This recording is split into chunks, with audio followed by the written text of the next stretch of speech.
Okay, Chaturanga Dandasan in approximately half an hour. Okay, extend the arms down and lift up the chest.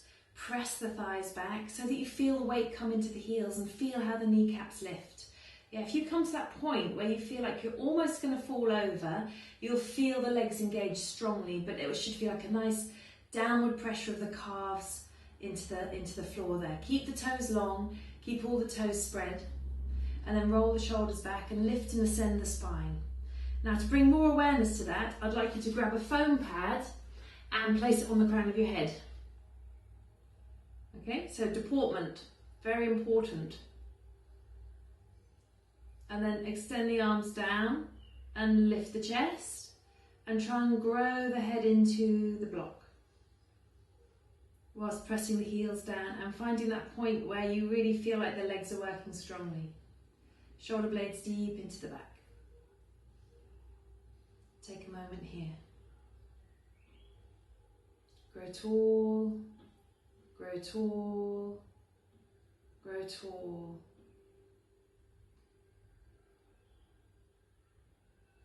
And you could try things if you wanted to outside of this practice, because this is Chaturanga. So it's the four-limb staff pose. But if I was playing at home, I'll probably try Vrikshasana here as well, just for a bit of fun. Maybe we'll do that on the next one. And then release the foam pad and place it down. Okay, so we've got, in Chaturanga, the extension of the spine is really important. And then we've got the release into the shoulder blades. And I've just realised that some of you might be watching and you'll have no idea what Chaturanga Dandasan is.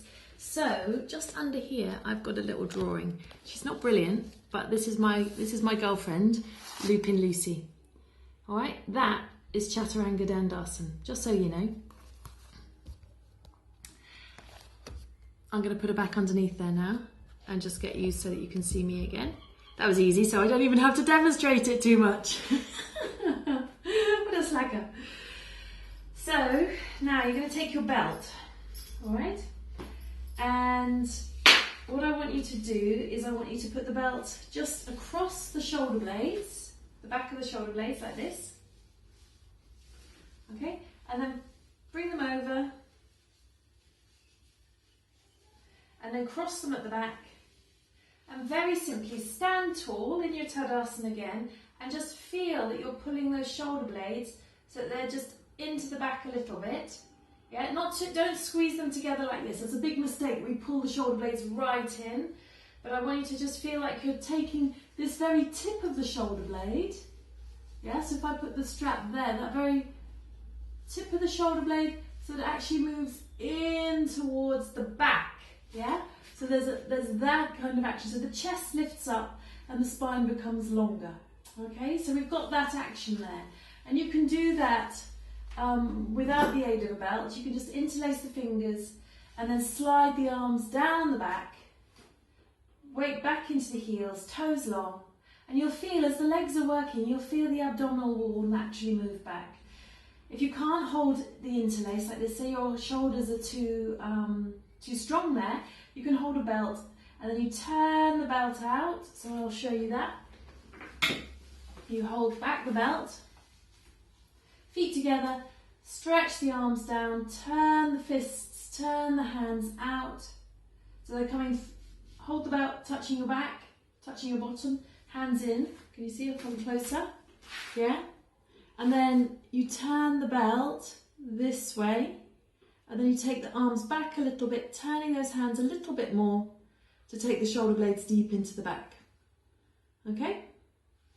Very simple. And now, Chaturanga Dandasan, standing up. So all you have to do here, if you take a foam pad, and you're going to place a couple of foam pads against the wall. Okay, so I don't know whether you can see here, it'll be like this.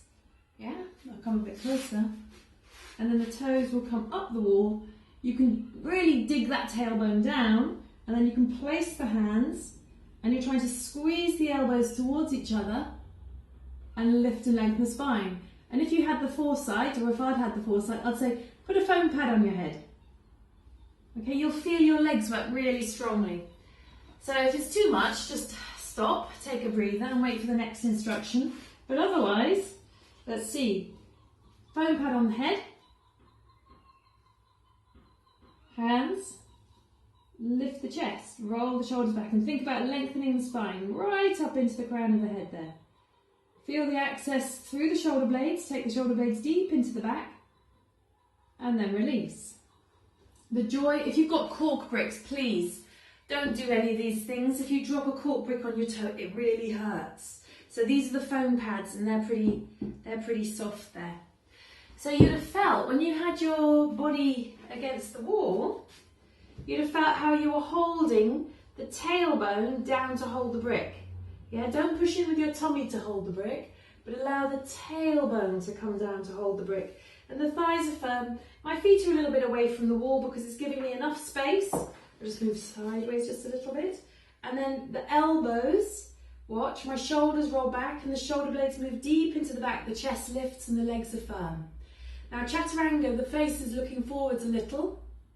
So the back of the neck is long, breath is wide and smooth, and it should feel very nice but firm. It's incredible. It just looks like nothing, but actually it's quite strong on the legs. Lift the crown of the head away, and then release. So now we're going to head to the floor, and so I'm going to tilt this down just a little bit. And I'm going to show you some actions here now that we're going to do on the mat. So I'll come a little bit closer. Okay, and I'll move these out so you can see. So the first thing is Chaturanga legs. And really it's a whole body pose, and often, especially as women, we think, I can't do it, my shoulders are too small. I'm not strong enough, I'm not like the men.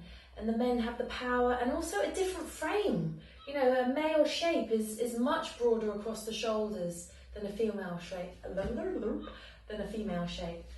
So the first thing I want you to do is, on the floor that is rest your head into your hands, like so. And then you're going to stretch one heel back.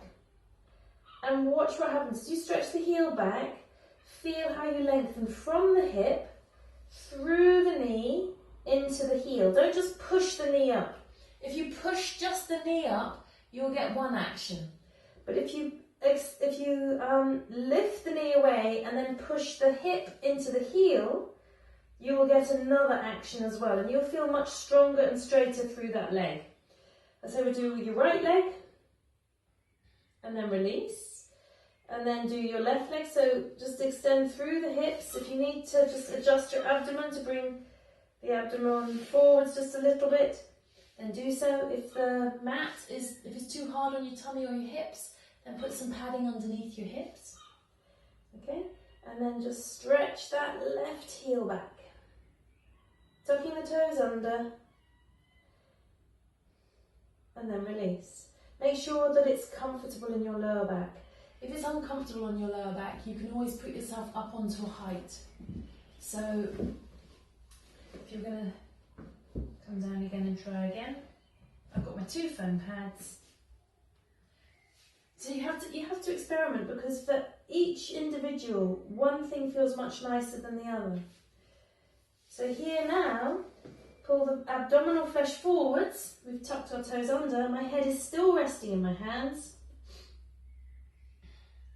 And then stretch both heels back.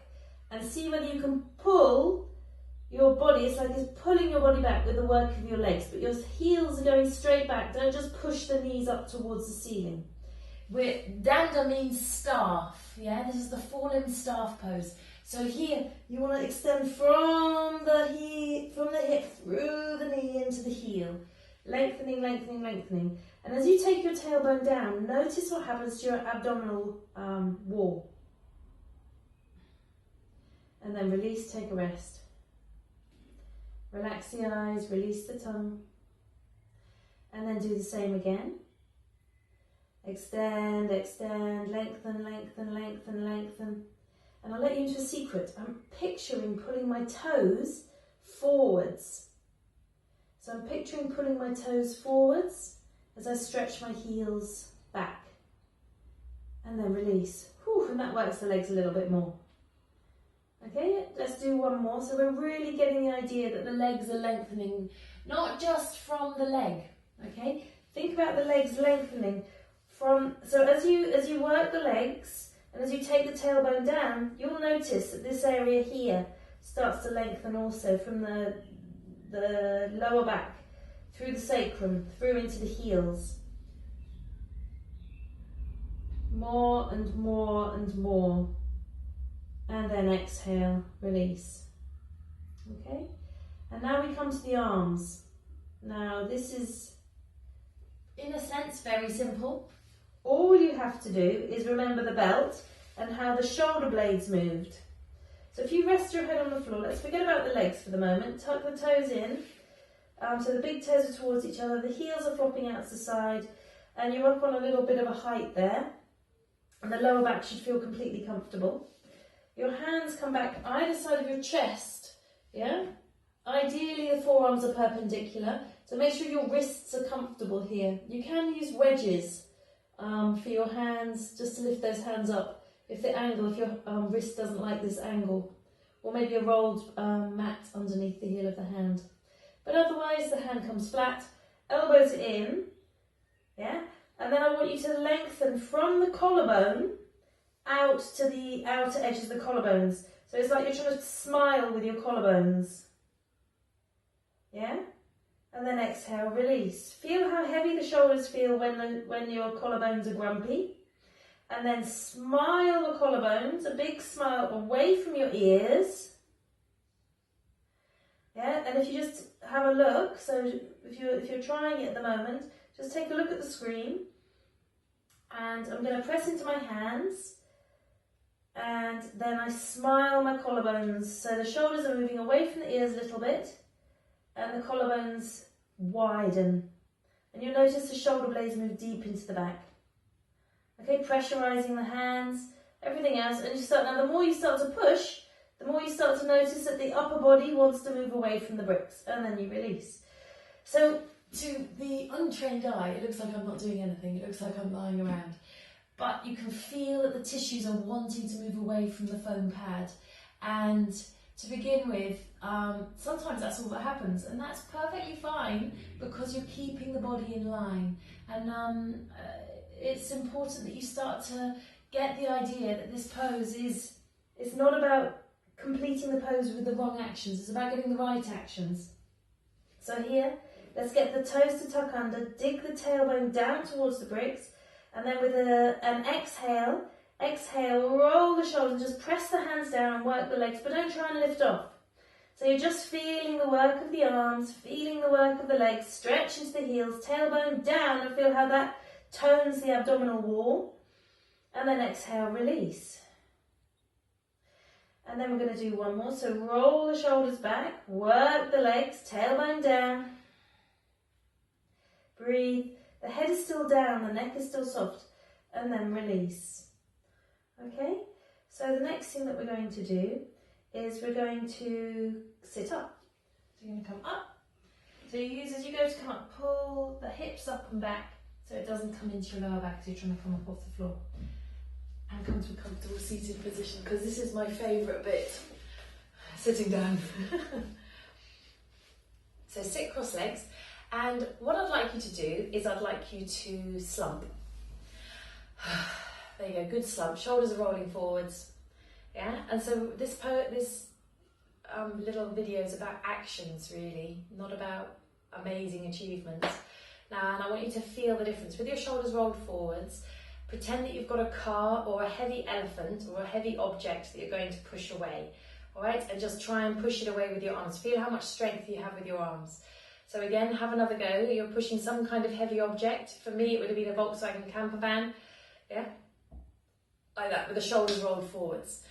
Okay, see if you can engage those arms. Let's try one more time. Push a heavy object away, trying to engage those arms. Yeah, now roll the shoulders back. So again, the shoulder blades move deep into the back, Make the arms active again, and now try and push that away. And what you'll start to feel is the sides of the chest and the back of the arms working. So try again, roll the shoulders back, push the heel of the hand away, keep a bit of lift in the chest, and feel how much more power, or there's just more control through the hands. Can you feel that? Drop the shoulders forwards. Now try again. Try and get that same sense of action. It kind of stops here. It doesn't flow down the whole of the body. And it's important that when we go to do the press up from the floor, that we're trying to engage that, and the spine grows long into that invisible foam pad that's now on the top of my head that I've just remembered. Yeah? Do you follow? Okay. So now we've done that, we have to think about how we're going to make that happen on the floor. So the next thing we're going to do is we're going to do resting on our forearms. So we start to get an idea of the length of the trunk, okay, and the firmness of the trunk. So this is like a cross between Chaturanga Dandasan and Pinchamayurasana arms, elbow balance arms. So if you come back onto your knees and have your hands forwards, have the palms, so the centre of the middle fingers pointing directly forwards, and the pad between the thumb and the index finger is pressing down.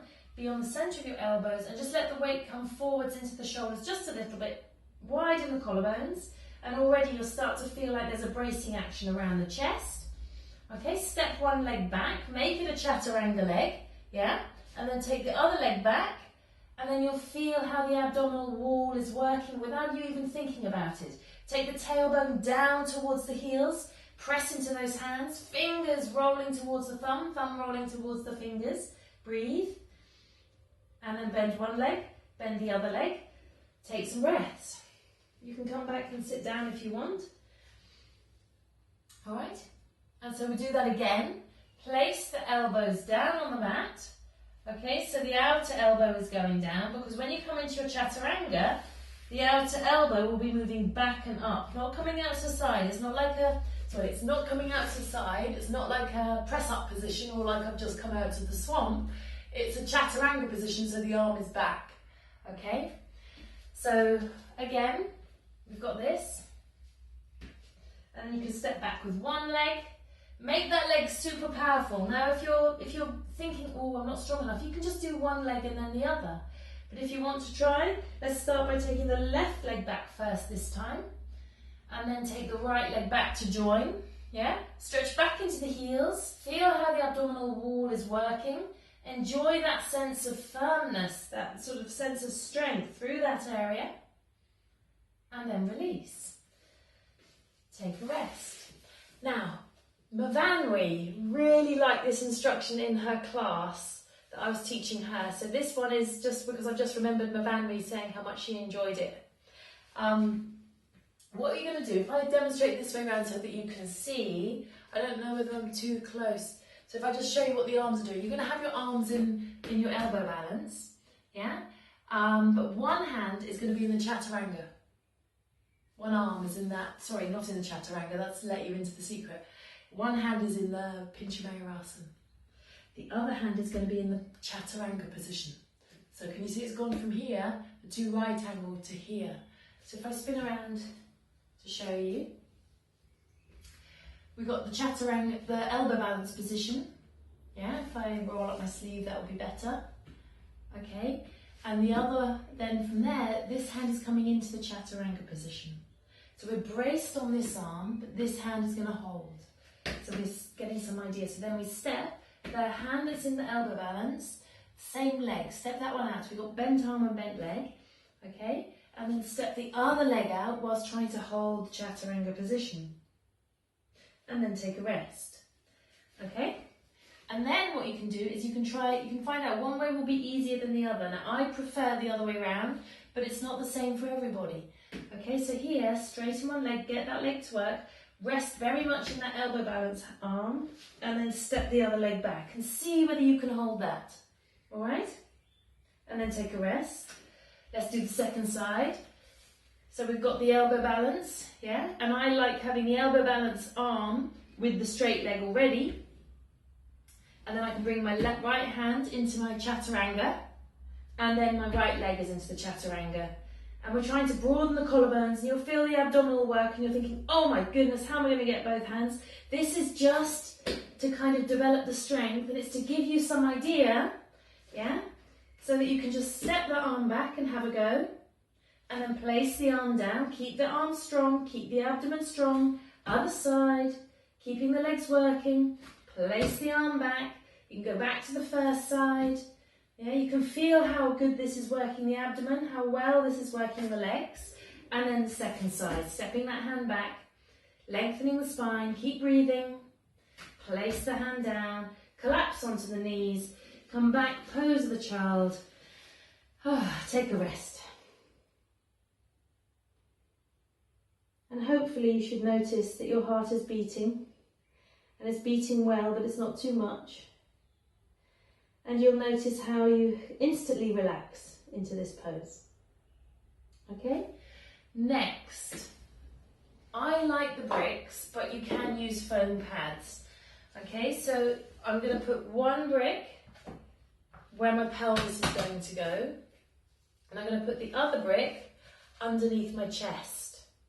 Okay, now if this is too hard, put a blanket over the top, because you don't want bruises on your breastbone. And I'm not very well endowed, so I have no problem here.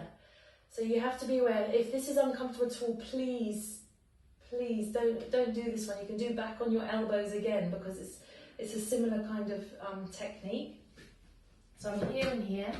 Alternatively, what you can do, if you find that your boobs get in the way, boobs, I'm not sure, is that your breast tissue? You can adjust yourself accordingly, so you can come down so it's just on the front of the body here, yeah? And then your arms can come back, and you can still work the legs here. Now often what happens is, do you remember, I'm beginning to waffle. Stop, take a breather, Lucy. Do you remember when we went to push away? Now when we go for the result of a pose, often we try and muscle it by rolling those shoulders forwards, but you felt how weak the arms felt. Yeah, now as a female with a smaller shoulder girdle, you really have to think this. Yeah, otherwise it's just the arms doing the work. But the Chaturanga is a whole pose. It's a whole body pose. So you want to widen the collarbones, and you want to extend the arms forwards like this. Yeah, and you want to get that action, and you want to get that coming. And so don't be disheartened if you don't get lift off, if you're used to kind of lifting your bottom up 1 inch or something. You want to really feel that you're engaged, everything's working, and everything feels a little bit lighter, and then you come down. Yeah, and then again, everything's working, everything feels a little bit lighter, and then you come down. So this time, press down into the hands, work the legs, stretch the heels, exhale, and lift up, and then come down. Very simple. It's a staff. A staff should be strong, it should be long, it should be straight. I don't think staffs wobble. I don't think. Now, I've got the wall behind me as well, which helps for the leg work. So let me show you on the bricks so that you can see on the bricks. So for those of you that are comfortable to do this, abdomen is free, but the pelvis is supported, and then the breastbone is also supported. Okay, and then you tuck the tailbone under, and then you press and you work the pose like so. And you're not lifting up, but you're just trying to de-weight the skin just a little bit where it touches the pads, and then you come down. And then again, tailbone down, de-weight the skin, breath smooth, and then you come down. When you go to come up, rest the elbows on the floor, press down into the elbows, lift up through the hips, and come back.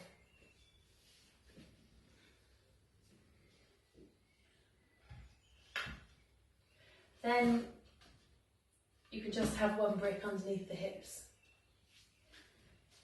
or a couple of foam pads.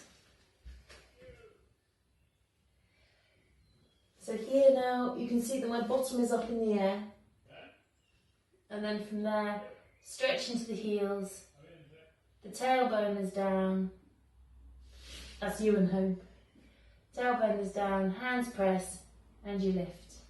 So here you're not trying to lift the pelvis off the floor, you're just trying to get the action back into the legs, the arms are strong, and you exhale, come down. But my shoulders, they're always trying to roll back, they're always taking the shoulder blades deep into the back to give the upper back some support. Let's try one more time. So roll those shoulders back, elbows slide back, and then press back into the heels and hold. Keep the legs working, pressing those thighs up, but stretching the knees back into the heels, stretching the hips back into the heels, tailbone down, and then exhale, release. Rest onto the elbows, move yourself back, and come up. Now, those of you saying, but that's not going to help the strength of my arms, don't panic, I've got something for that too. So you just, I didn't say at the beginning to grab a blanket, but I'm going to grab a blanket now.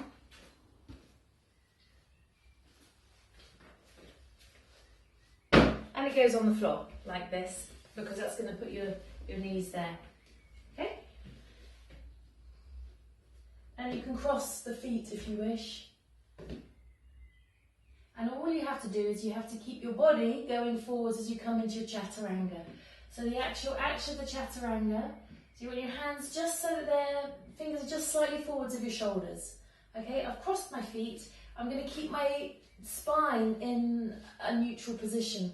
So it just means that I'm not sticking my bottom up and I'm not overarching my back. I'm trying to keep it normal. And as I start to come forwards, I can come towards my Chaturanga, but look, I haven't completely gone down, but maybe I can go down a little bit more, maybe I can go down a little bit more, maybe I can go down a little bit more, and then can I come back up again? So, change across of your legs, change across your ankles, and then you just, literally just coming forwards just a little bit to keep those collarbones broad. Keep the collarbones broad, keep the collarbones broad, and then come back. Yeah, and you can slowly go down further and further. Now you need to get the distance between your hands and your knees correct because you don't want to shorten that space. So you might find that as you come to go a little bit lower, you might need to walk your hands just slightly further forwards to give yourself that angle. Don't let your hips drop down too far and then come back up again. And then one more time, change across of the legs, rock forwards, come down. Press into the hands to lift up through the body, coming back. All right, rest back, pose of the child. Make sure everything feels comfortable. Rest the head, relax the eyes, release the tongue, and then sit yourself up. Okay, we can take our feet to the wall. So the wall is wonderful because it gives you something to push into. I'll slide down that back. And I'll also move the chair out of the way, which I hadn't thought about.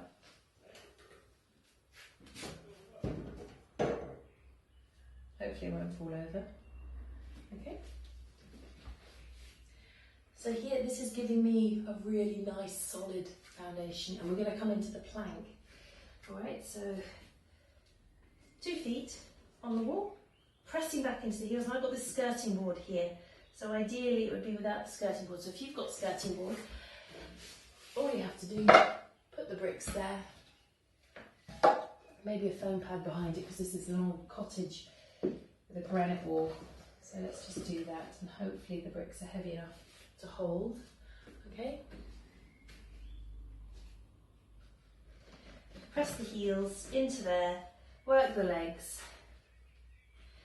Have the hands underneath the shoulders as you lean forwards just a little bit. Straighten up the legs, widen the collarbones, and hold. So this again will give you the idea of the action through the body, because you should feel quite a nice firmness around the legs, around the thighs, in the abdomen. Eyes are soft, face is soft. It's all good. And then rest, come down to the knees, one, then the other. Take some breaths. And by this time you're probably absolutely cream crackered and think, right, well, we can leave that one for today. No, your body's just beginning to get the idea of it now. Okay, so now we're going to do the same thing again. Plank position, press the heels back, widen the collarbones, stretch into the heels, breathe, work the legs, relax the eyes, release the tongue, collarbones broad, shoulder blades into the back. Really feel the latissimus dorsi, so the sides of the chest gripping a little. And then exhale, release the legs and come back. Take some breaths.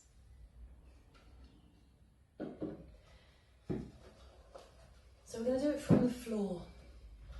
And the first thing that we're going to do from the floor is we're going to have the legs strong. I want you to put a foam pad underneath your hips.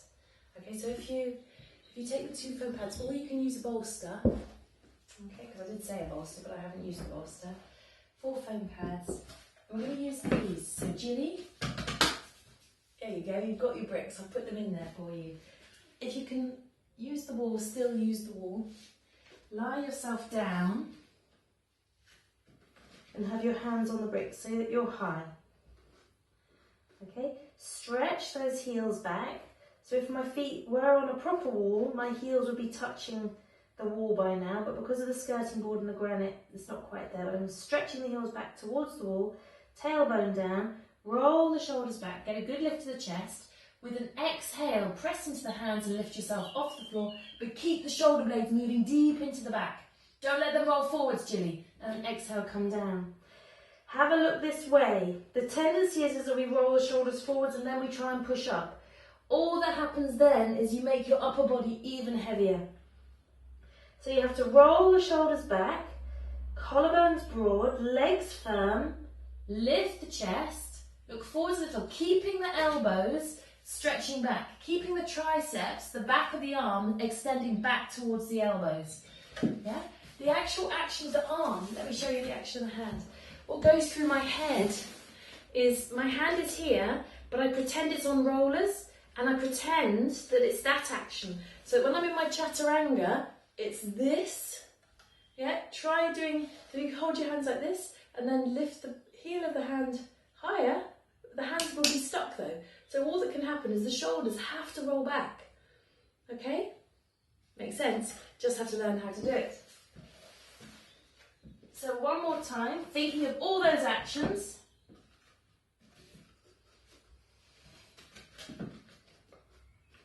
Shoulder blades deep into the back, legs deep into the wall, tailbone down, exhale, lift.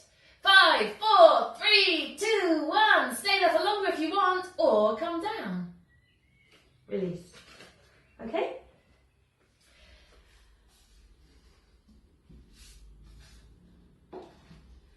So now we're going to think ribs to hips, the containment that we've tried to create throughout the whole practice. And we're going to come up from the floor, and then we're going to come down from dog head down into the sort of plank position, and then down into the Chaturanga Dandasan that way. So let's start by lying on the floor. It's just a couple of inches off the floor. So here, tuck the toes under, stretch back into the heels. Remember everything that we have worked on so far. Roll the shoulders back. Allow yourself to contain the abdomen with an exhale, lift. And breathe. And then when you're ready, come down.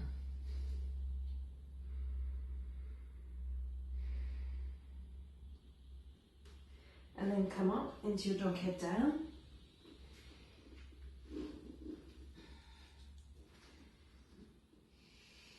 Stretch back, work the legs. And the dog head down is slightly narrower because the hand's a little bit further back than a regular Iyengar dog head down, where it's quite a long pose when it's done just of its own accord. So you might want to narrow the stance between your hands and your feet just a little, and then come forwards, shoulders over the hands. Exhale, lower yourself down,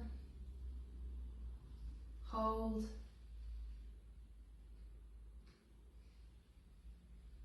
and then release. That's a little slightly higher pose. Okay, and then we'll do it one more time from dog head down. Come up,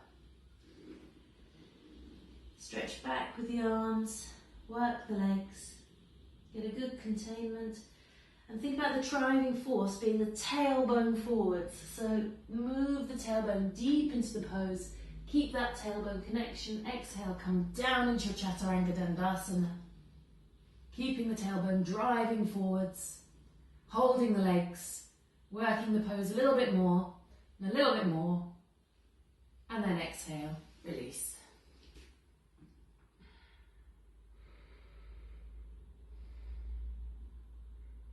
And then Supta Baddha Konasana. So you just roll over onto your backs. You can put a belt over your ankles, or you can either hold the mat on either side, or if you can hold the shins with your fingers, you can do that. Open up the chest and breathe.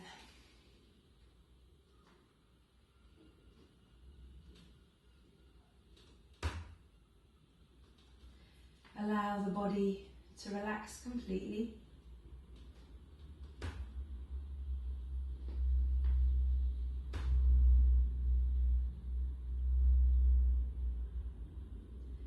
Relax the eyes, release the tongue.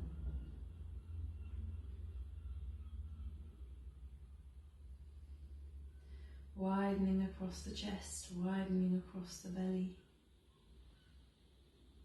Using support under the thighs if needed.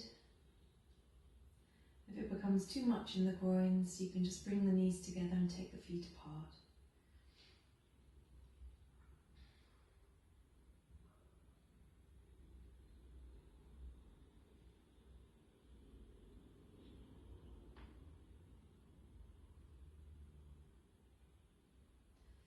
Release through the hands, release the back of the body, and just quietly glide those legs away. Shavasana.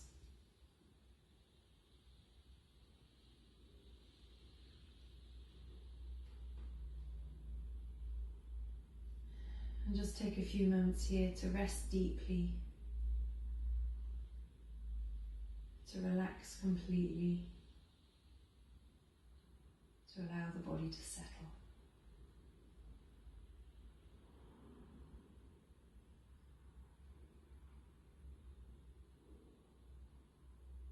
Before you get on with the rest of your day or evening.